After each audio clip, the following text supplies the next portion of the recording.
muriko murabandanya kumviriza iradiyo ijwi ry'Amerika isameranira i Washington DC mu Kirundi no mu Kinyarwanda.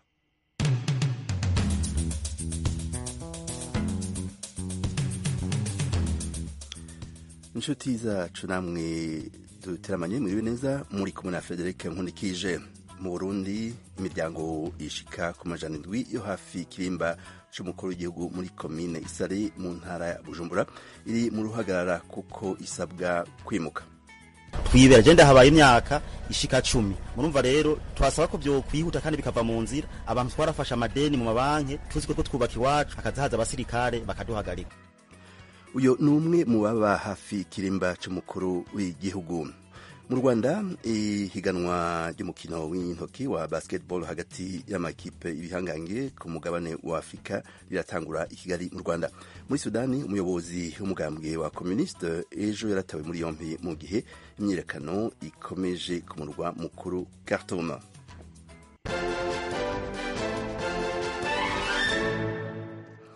Aya makuru tuyatanguriye kuyavugwa hirya no hino kw'isi. Muri Sudani umuyobozi umugambwe utavuga rumwe n'ubutegetsi ejo yaratawe muri yompi mu gihe imyirekano ikomeje ku murwa mukuru Khartoum. Inkuru dushikirizwa na mugenzi wacu Eugenie Mukankusi. Mohamed Mokhtar Al-Khatib umuyobozi ukomeye w'ishyaka rya politiki muri Sudani Sudanese Communist Party ejo kuwa kane yatawe muri yombi ubwo imyigaragambyo yari ikaze i Khartoum. Ni imyigaragambyo imaze amezi 7 yamagana ubuyobozi bwa gisirikare. Abigaragambye baterwamo ibyuka bya gaze. Hano herejwe abashinzwe kurinda umutekano benshi. Kudeta ya gisirikare yo mu kwezi kwa 10 yakuyeho amasezerano yo gusangira ubutegetsi yo mu 2019 hagati y'abasirikare bakuru bahiritse Perezida Omar al-Bashir n'amashyaka ya politiki ataravugaga rumwe nawe. Rimwe muri aya mashyaka ni The Sudanese Communist Party yavuze ko umuyobozi waryo Mohamed Mokhtar Al-Khatib yatawe muri yombi avuye mu ruzinduko i Juba. Yahabonaniye n'abayobozi barwanya ubutegetsi bwa Sudani. Iryo shyaka ryagaragaje neza ko rirwanya kudeta n'andi masezerano y'ibihe biri imbere, rivuga ko ryarimo gushaka ingufu zihuriweho zo kwamagana kudeta.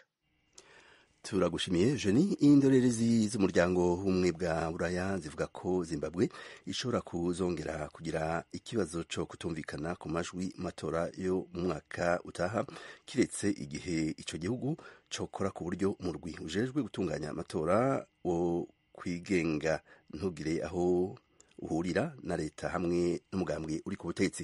Ni inkuru n'ubundi dushikirizwa na mugenzi wacu Eugenie Mukankusi. Ubwisanzure no kutabogama nibyo ibihugu byo mu burengerazuba bw'isi bisaba kugira ngo bikureho ibihano byafatiye Zimbabwe mu myaka 20 ishize biturutse ku inyerezwa ry'amajwi. Elmar Brok umuyobozi wa komisiyo y'amatora y'Uburayi yabwiye abanyamakuru uyu munsi kuwa gatanu ko mu gihe Zimbabwe yitegura amatora mu mwaka utaha igomba guhindura amategeko yayo bityo amashyaka yose akagira amahirwe angana yo gutsinda amatora. Brok n'itsinda rye boherejwe muri Zimbabwe n'ubuyobozi bw'i Brussels mu Bubiligi kugira ngo basangize ibyo babonye mu ruzinduko bagiriye muri Zimbabwe mu gihe cy'amatora yo mu kwezi kwa 7 umwaka 2018.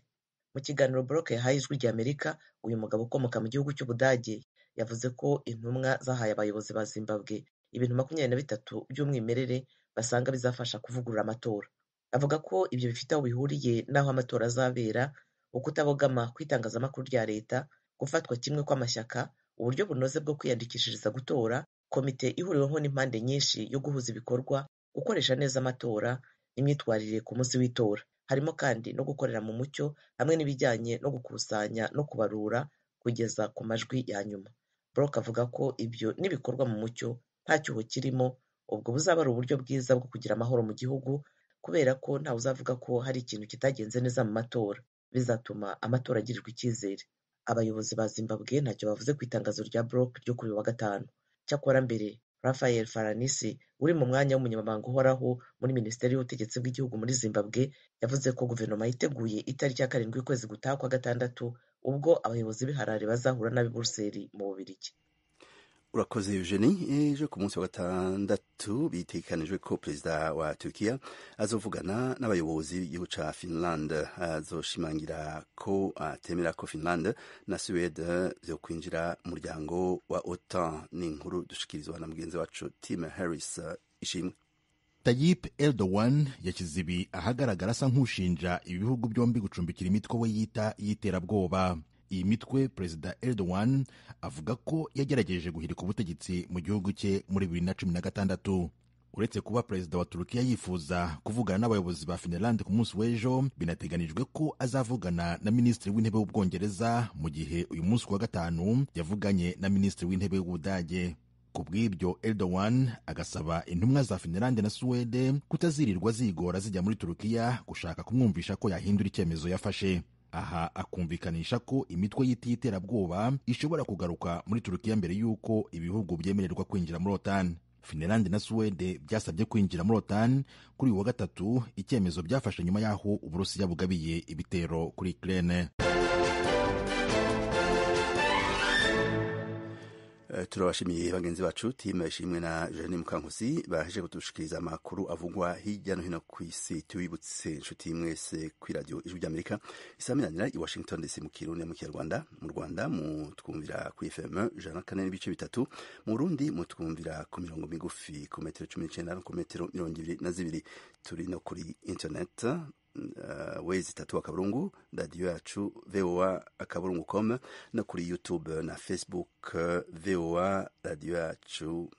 Amakuru rero mu akurikira n'amakuru yerekeye akarere ka Afurika y'ibiyaga binini.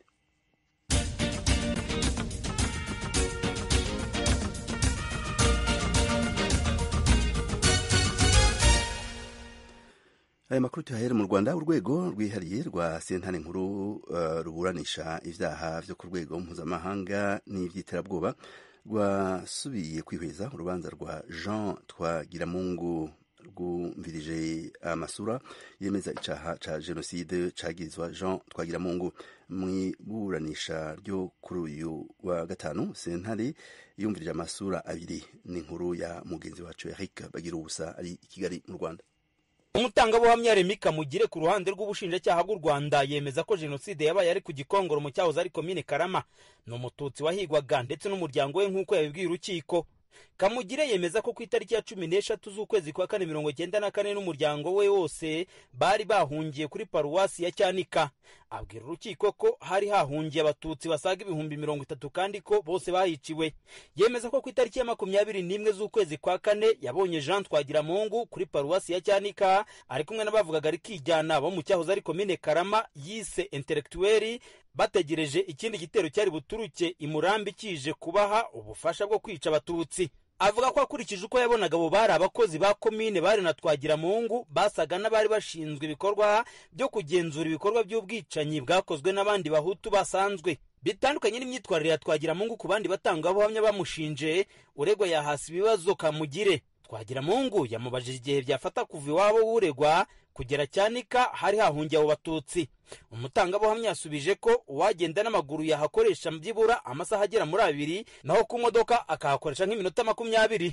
Mu nyandiko mvugo y'umutangabuhamya yemeje ko uwari perezida wa leta y'abatabazi Theodore Sindikubwabo yakoresheje inama ku Gikongoro yo kwica abatutsi. Uregwa yamubajije uburyo yamenye ayo makuru kandi itumanaho ritari ryoroshye. Kamugire yasubije ko wari padiri mukuru wa paruwasi ya Cyanika Joseph niyo mugabo yagiraga telefone yo mu nzu yamenyeragaho amakuru nawe akayabwira impunzi akanazibura ko aho bishoboka bahunga. Twagiramungu avuga ko yakurikiye ubuhamya bw'umutangabuhamya yahaye televiziyo TV5 y'Abafaransa n'ubuhamya Kamugire ashinjamo Rurabu Kibaruta wari prefegitura ya Gikongoro ku ruhare rwe muri jenoside. Uregwa avuga ko Kamugire yemeje ko se mubyara yaguye i Murambi. Mu rukiko Kamugire yashimangiye ko se mubyara yaguye i Cyanika, yemeje ko nyirasenge ariwe gusa waguye i Murambi.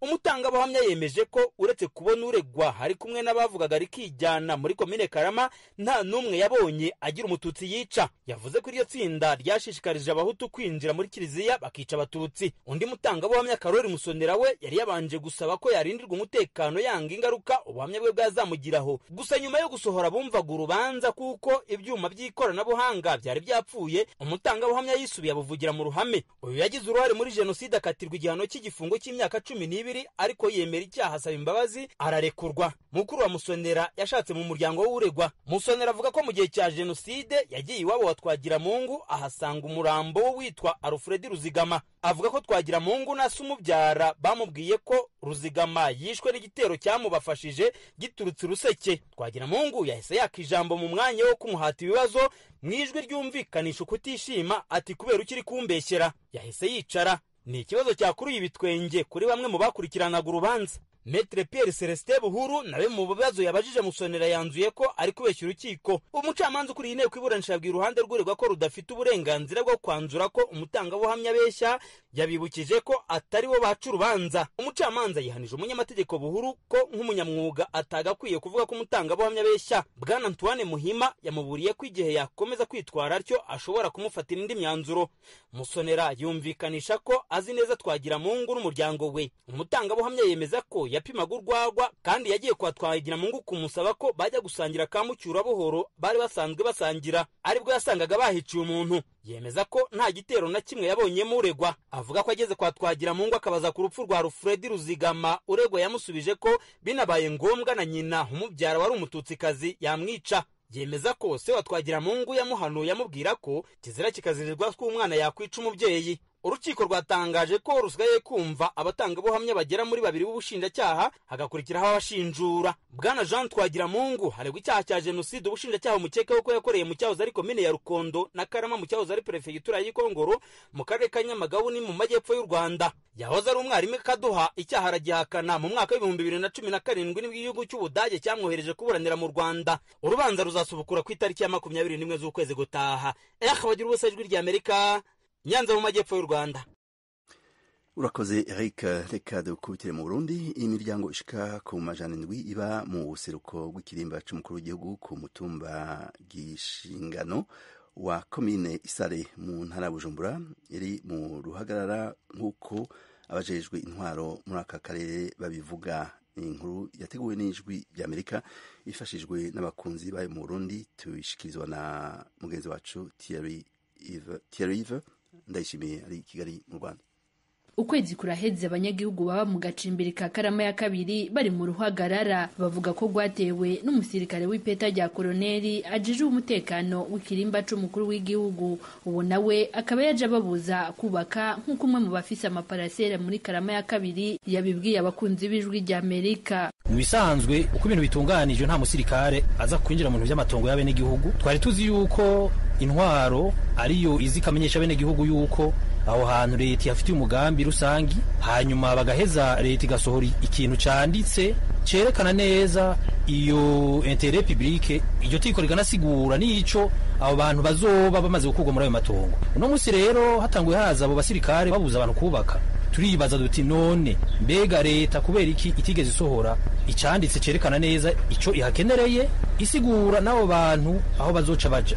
Abo bafise amatongo muri Karama ya kabiri bavuga ko imbere yo kugura amaparasera muri ako gace bari babwiwe ko hatari mu hategerezwa kwegukira ikirimba c'umukuru w'igihugu. Basaba ko hoboneka icanditse cemeza ko leta ihakeneye, atari uko bakavuga ko bagiye kubandanya bubaka. Jewe nimvira ko twobandanya twubaka kuko nta kintu na kimwe cotuza tutubaka, kuko aho leta y'u Burundi biciye kuri itegeko ry'umukuru w'igihugu ryerekanye neza ni hepfo y'ibarabara. Aho naho twarabonye n'urwandiko rutomora neza uko hangana uko hagenda. Twebwe rero urumva ntishobora kureka kubaka, tuzobandanya twubaka. Nyiri cyubahiro umukuru w'igihugu cy'u Burundi nukuri turamutakambiye yumve aya marira yacu ko abene igihugu dukeneye aho tuba kandi amatongo nayi wacu. Nitwumva rero ingene abavuga ko aribo bamucungereye aribo boza kutubuza kubaka.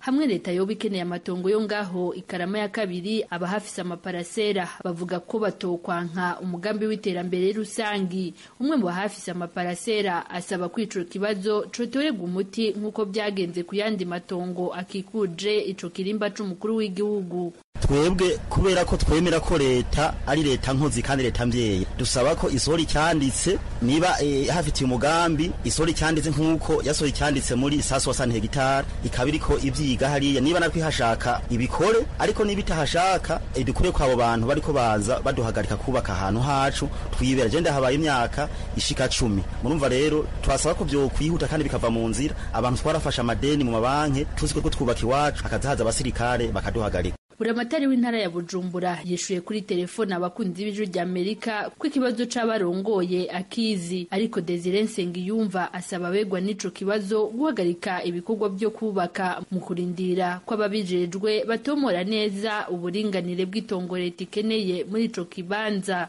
abakunzi b'ijwi rya Amerika ntibagarukiye ngaho, bashikiriye urongoye ikigo Obuha kijejwe uburaro n'amatongo ku rwego rw'igihugu. Jean Pierre Gatore yatomoye ko amatongo yo mu gacimbiri ka Karama ya kabiri yashizwe mu karere kegukira ikirimba c'umukuru w'igihugu. Uwarongoye ikigo Obuha yabwiye abakunzi b'ijwi rya Amerika ko ubu hariko hakogwa rusasuma rw'abahafise amatongo kugira baroswe imizibukiro. Kuri abo banyagihugu b'Ikarama ya kabiri hiyongera ko imiryango igera ku 2850 iba mu buraruko bw'ikirimba c'umukuru w'igihugu kiri mu Gasenyi ka komine Mutimbuzi mu ntara ya Bujumbura nyene ku butaka bwa hegitari 160 ize yarasabwe kwimuka haraheze igihe. Abajejwe intwaro muri ako karere bakavuga ko iyo miryango irindiriye imizibukiro.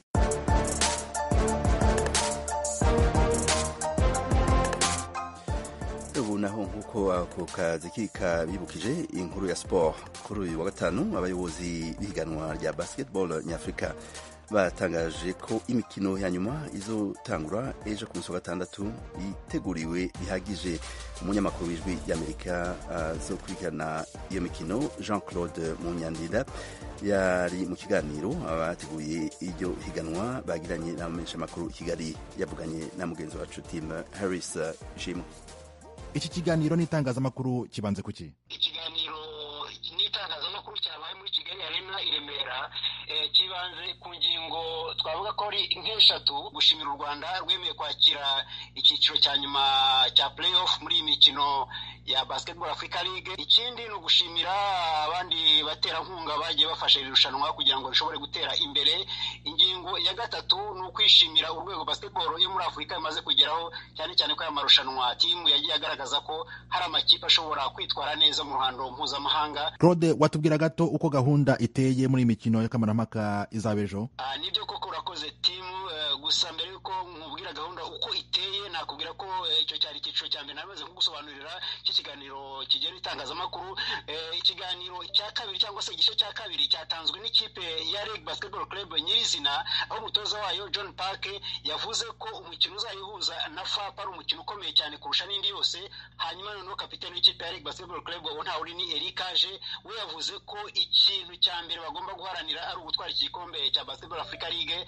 Akavuga ko u Rwanda ruzibukirwa kuba rwaratwaye igikombe, ntabwo u Rwanda rwazibukirwa ko rwakira irushanwa rya Basketball Africa League imyaka 3. Hanyuma rero gahunda nkubwiye ko gahunda iteye ejo kuwa gatandatu, kuri wa gatandatu nibwo nyine imikino nyirizina ya kimwe cya kane cy'iri rushanwa izaba iba guhera rero isaa 8:30. Umukino wa mbere uzahuza ikipe ya Petro de Rwanda yo muri Angola na AS Sale yo muri Maroc.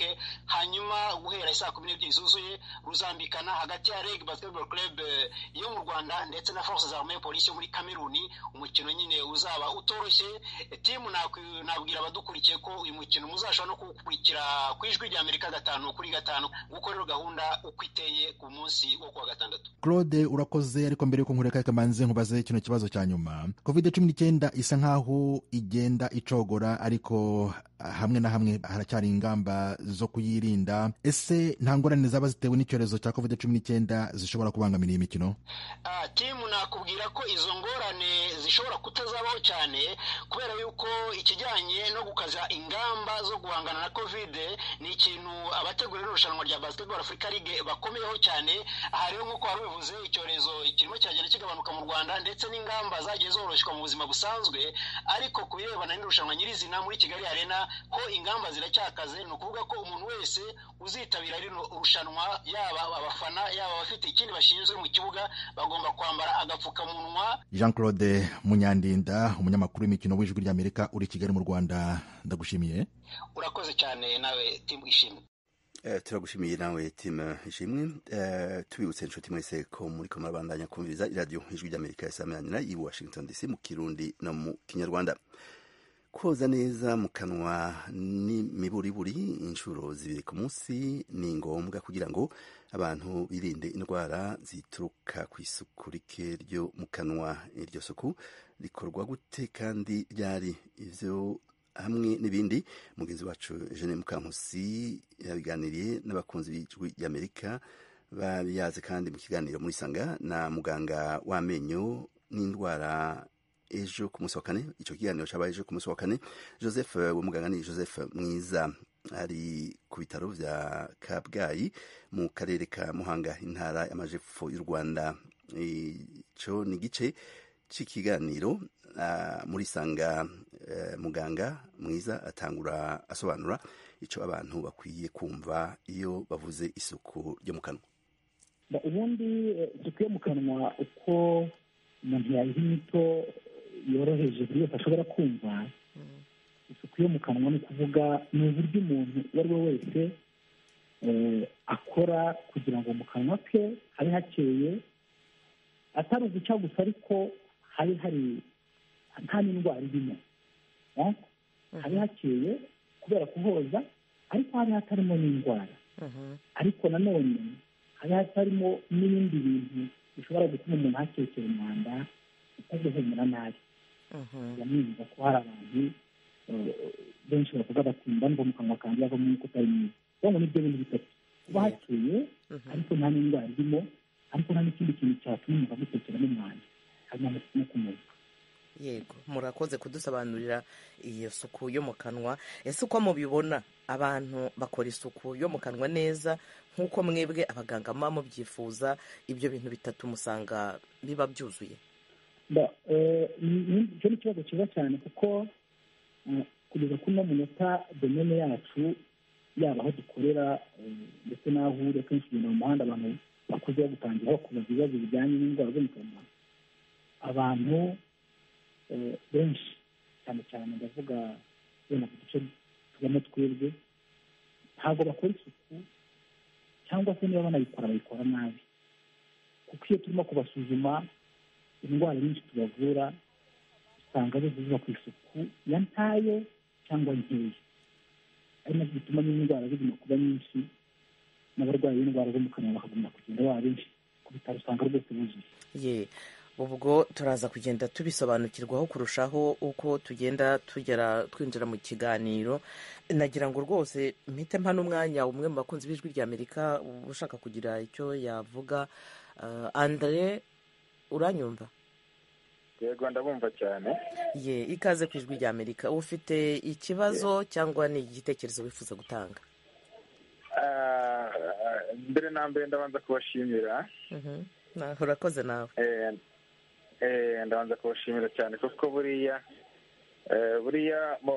biba ari byiza iyo mushyizeho ikiganiro nk'iki ngiki, kuko hari abantu benshi mugira ngo tubashe kunoza isuku yo mu kanwa, benshi bo ntabwo tunabizi cyane. Ubwo rero icyo bibazo nari mfite. Yego, wibaza. Ikibazo nari mfite ni ukuvuga ngo hari igihe usanga amenyo hari ukuntu usanga yaracukutse, ariko rigacukuka igihande kimwe, yenda aho ahurira ari abiri. Ubwo rero ugasanga umuntu icyo kibazo akimaranye igihe, kandi ntajya yenda abona umwanya wo kwiborosa. Tubabarire, telefoni ya Andre igomba kuba icitse, ariko ikibazo cye gisa nkaho cyari cyumvikanye. Muganga Mwiza, Andre ati umuntu akaba afite iryinyo ricukutse, umuntu yakwibaza ati yenda atanabona n'umwanya wo kuhoza, kuba iryo ryinyo ryacukuka byo biba byatewe n'iki? Umuntu yabikoraho iki? Murakoze cyane. Andre abaza ikibazo cyiza, wenda nuko telefoni icitse atabanje kukinonosora. Hari aho ageze aravuga ati mu ruhande aho amenyo ahura, ndumva niba nabyumvise neza ku kantu yakavuzemo. Yego, ariko nanone asa n'uwisubiza, kuko hari aho yageze aravuga ati umuntu atajya abona umwanya wo kwiborosa. Zimwe mu ndwara zifata amenyo cyane cyane zo gutukura, ndetse iyo ndwara ikaba ikunda gufata amenyo, ikaba ikunda gufata abantu biborosa umunsi ku wundi, twita kwiborosa regulierement. Imwe muri izo ndwara ni indwara ifata ahantu amenyo birahurira, kugira ngo nicyo Andre yari yashakiye kurushaho neza. Iyo ndwara rero iterwa no kuborosa kandi ukaborosa nabi.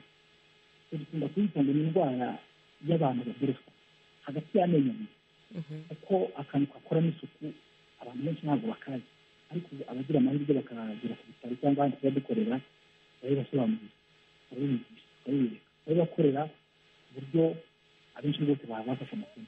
Ni ukuvuga mwarimu mbajije muti mu gihe atabasha kubona uko aborosa wakora iki.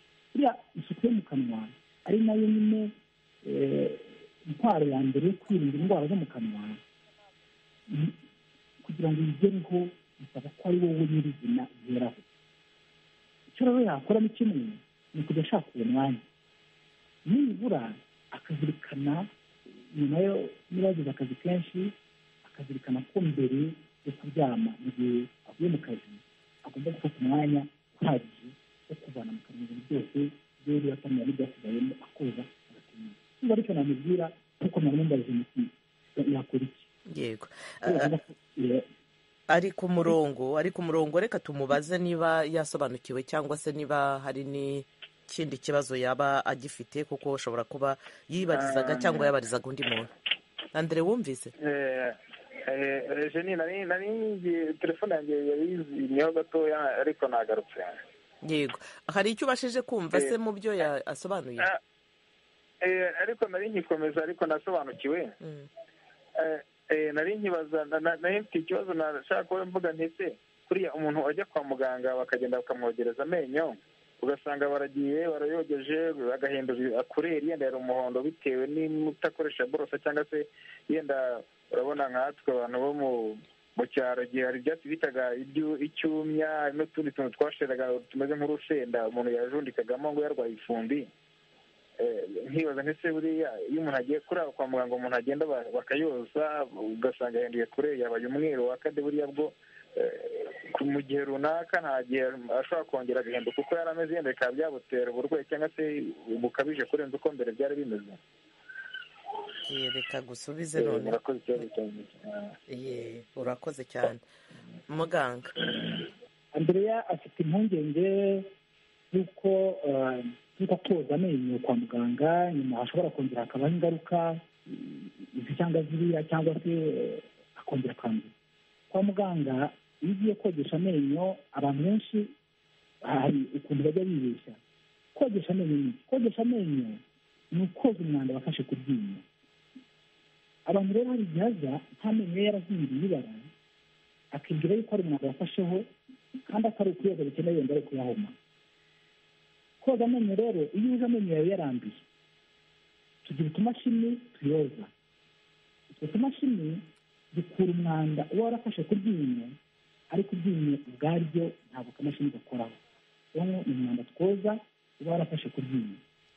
Iyo rero umuntu amaze kukoza agusobanurira uko imyanda ifata ku menyo y'ubwoko butandukanye. Hari ibishobora kuza bifataho byomoka nk'isima, hari ibifataho bimeze nk'irangi wenda ku bintu umuntu arya cyangwa anywa. Umuntu ashobora kuba anywa ibitayi cya mukaru cyangwa se kafe cyangwa se ibindi bintu bifite irangi abifata buri munsi akoka, kandi yamara kwifata ntiyiborosa uko bikwiye. Uburyo twoza ni ibyo, ntabwo ari ubwo buryo twoza n'ibindi bintu. Hari ibindi bintu bifataho abajya babyifuza amenyo barabizi. Ni ibintu biba byafashe ku menyo biciye mu byo mu gifaransa wenda umuntu yakwikorera feshimi, biva mu biryo umuntu aba yariye, ubutabire babyumva bigafataho ku buryo umuntu akibona rwose kikabaza kimeze nk'igice cy'igihe. Uko twoza ibyo siko twoza bya bindi biza ku bintu bimeze nk'amakara cyangwa se n'agakara. Urakoze cyane rero. Reka ijambo rya nyuma rero ndihe muganga mu gusoza iki kiganiro, inama muri rusange mwagenera abadukurikiye muri uyu mwanya mu gahe gato cyane kuko iminota irashize. Murakoze cyane Jeni. Mu gusoza iki kiganiro nagira ngo wenda Prosper mubwire ko umuntu aborosa nibura kabiri ku munsi cyane cyane, ariko ntakabyibagirwe nijoro agiye kuryama. Hanyuma mu gusoza iki kiganiro wenda mwarimu mpaye amasegonda make kugira ngo ngire icyo mvuga. Nagira ngo mbwire abantu yuko koza amenyo, kugira ubuzima bwiza mu kanwa birashoboka mu gihe wabigizemo uruhare, ukabikora mu bushake rwose ubishaka. Kozamo ukabikora ku buryo buhoraho, wenda ubikoze mu gitondo. Turashimiye abakurikiranye ikiganiro kandi abakuru yo kuri iyi saha. Mugire amahoro n'umugoroba mwiza mwese.